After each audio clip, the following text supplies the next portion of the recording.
નમસ્કાર બાળકો, આજે આપણે દ્વિતીય સેમેસ્ટરનો હિન્દી વિષયનો 15મો પાઠ શીખીશું, જેમાં અઘરા શબ્દો છે સરોવર એટલે ઝીલ, બંધુ એટલે ભાઈ, કુચલના એટલે દબાણા, ક્ષમા એટલે માફી, સમીપ એટલે નજદીક.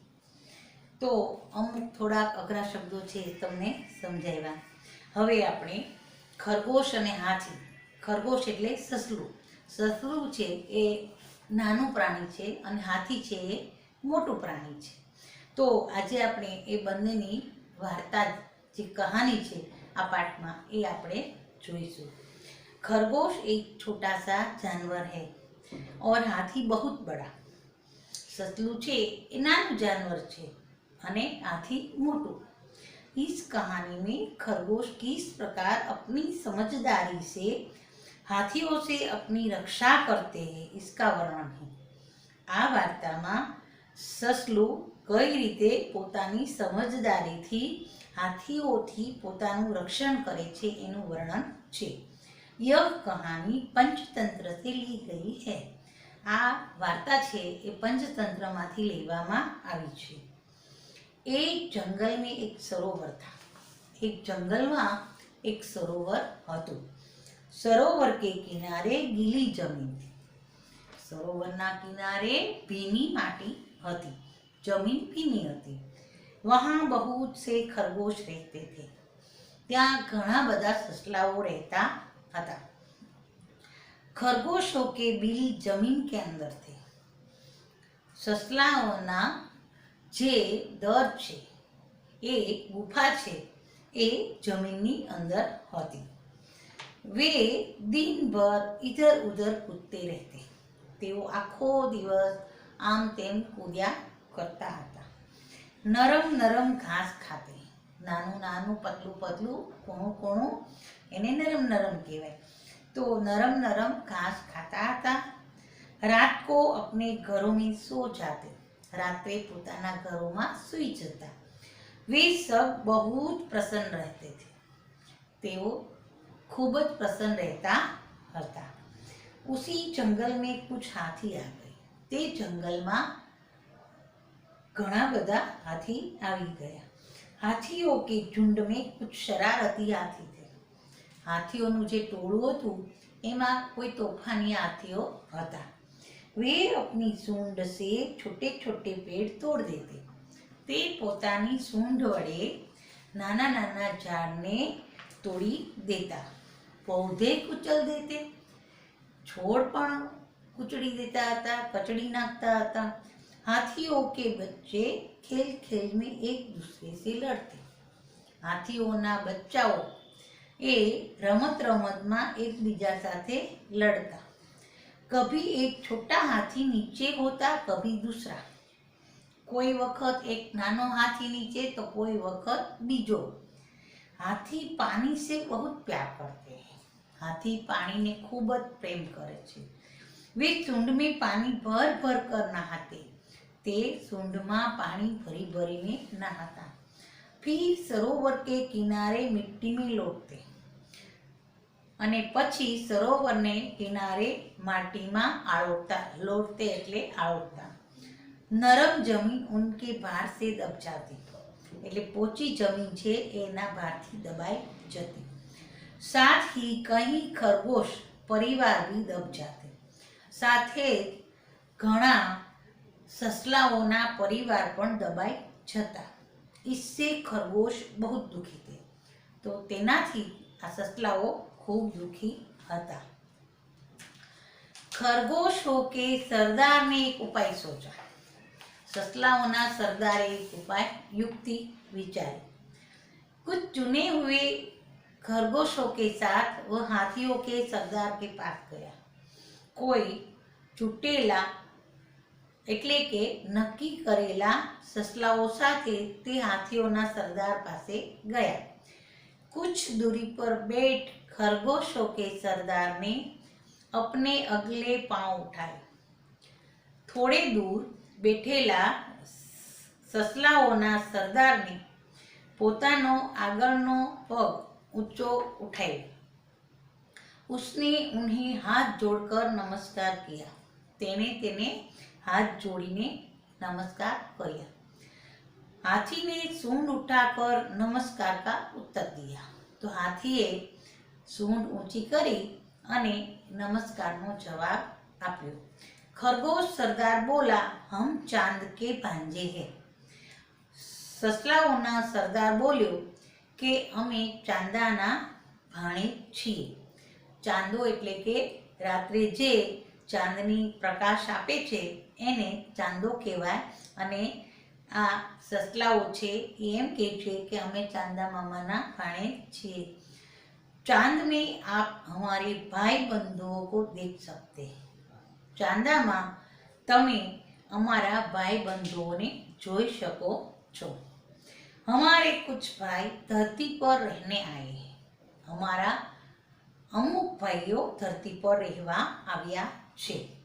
मामा रोज सरोवर में आते हैं हमसे मिलने। मामा रोज सरोवर में आवे छे अमने મળવા માટે। એટલે સરોવરની અંદર પાણી સ્થિર થાય એટલે ચાંદાનો પ્રકાશ પાણીમાં પડી એટલે સસલાઓએ કીધું કે આ મામા અમને રોજ મળવા આવે। वे आपसे नाराज है। તે તમારાથી નારાજ છે। કોણે કીધું? સસલાએ હાથીને કીધું કે ચાંદા મામા તમારાથી નારાજ છે। હાથી બોલા, क्या?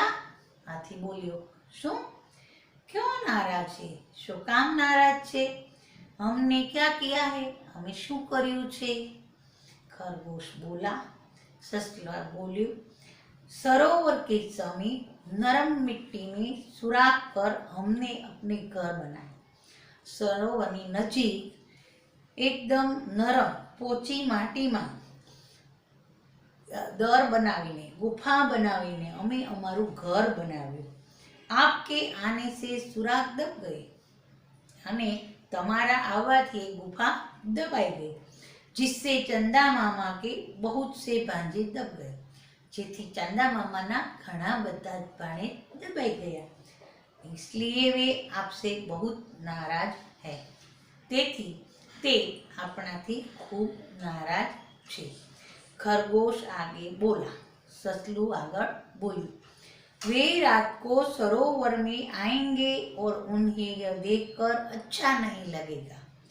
તે રાત્રે સરોવરમાં આવશે અને તેને આ જોઈને સારું નહીં લાગે।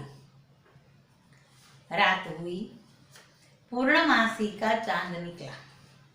हवा तेज थी।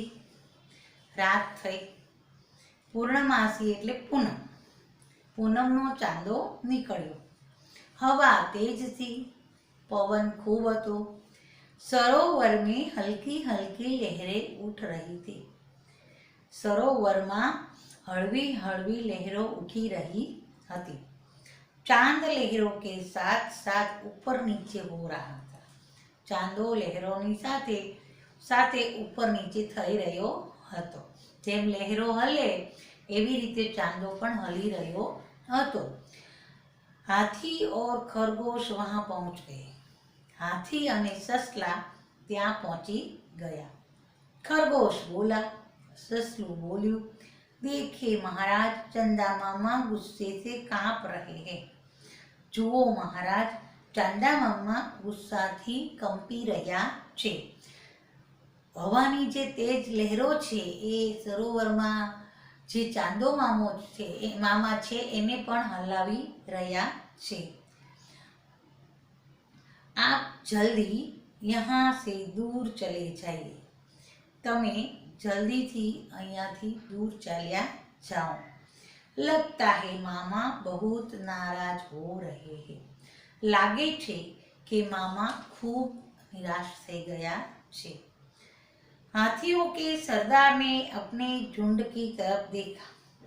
हाथियोना सरदारे पोताना टोळा तरफ જોયું। सभी डर गए थे। બધા डरी गया હતા। सरदार ने अपनी सूंड ऊपर उठाई।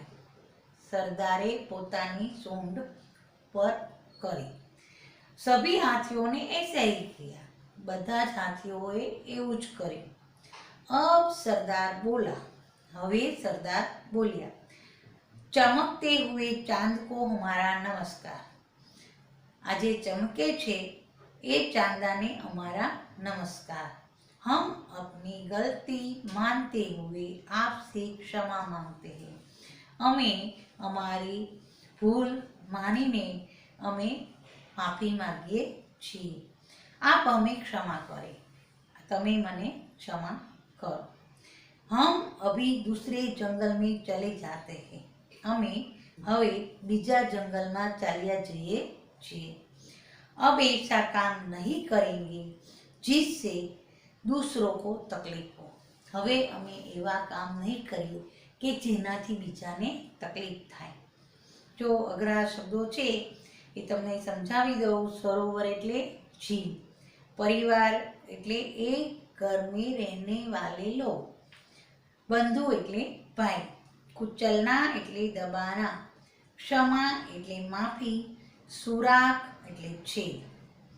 पूर्णमासी जिस रात का चांद गोल होता है उसे पूर्णमासी कहते हैं। भांजा बहन का लड़का, समीप एटले नजदीक। मुहावरे गुस्से से कांपना यानी के क्रोधित होना। इस कहानी में 3 चित्र दिए गए हैं। हर एक चित्र के संदर्भ में वर्णन लिखे। तो जे 3 चित्र आपेला छे ए अलग अलग चित्रનું તમારે वर्णन करवानुं छे। मुहावरों के वाक्य प्रयोग के बारे में सही विकल्प चुनिए। फूला न समाना तो अत्यंत खुश होना। ऊंचे चढ़ना यानी के प्रगति करना। अभिवादन करना यानी कि सत्कार करना। जो चित्र देखकर कहानी कहो। कछुआ और खरगोश। तो कछुआ और खरगोश के बीच में स्पर्धा होती है दौड़ने की और कछुआ आगे निकल जाता है। ये कहानी तुम्हें बनानी है, अपने आप बनाकर नोट में लिखना। कछुआ और खरगोश। इस कहानी के आधार पर अपने साथियों से पूछने के लिए प्रश्न बनाइए। तो कहानी के आधार पर प्रश्न बनाकर उसका उत्तर लिखिए। स्वाध्याय प्रश्नों के उत्तर दीजिए। खरगोशों के बिल कहाँ थे? सरोवर के किनारे गीली जमीन के अंदर बिल थे। खरगोशों का सरदार क्या बोला? हम चांद के भांजे हैं, मामा रोज सरोवर में मिलने आते हैं, वे आपसे नाराज है। पूर्णमासी का चांद कैसा है? तो पूर्णमासी का चांद गोल है। तालाब में क्या दिखाई दे रहा है? चांद के तालाब में क्या दिखाई दे रहा है? तो तालाब में चांद ऊपर नीचे हो रहा है, वो दिखाई दे रहा है। चंदा मामा से माफी कौन मांग रहा है? तो चंदा मामा से हाथियों के सरदार माफी मांग रहा है। मातृभाषा में अनुवाद कीजिए। सरोवर के किनारे गीली जमीन थी, तो सरोवरना किनारे भीनी जमीन हती।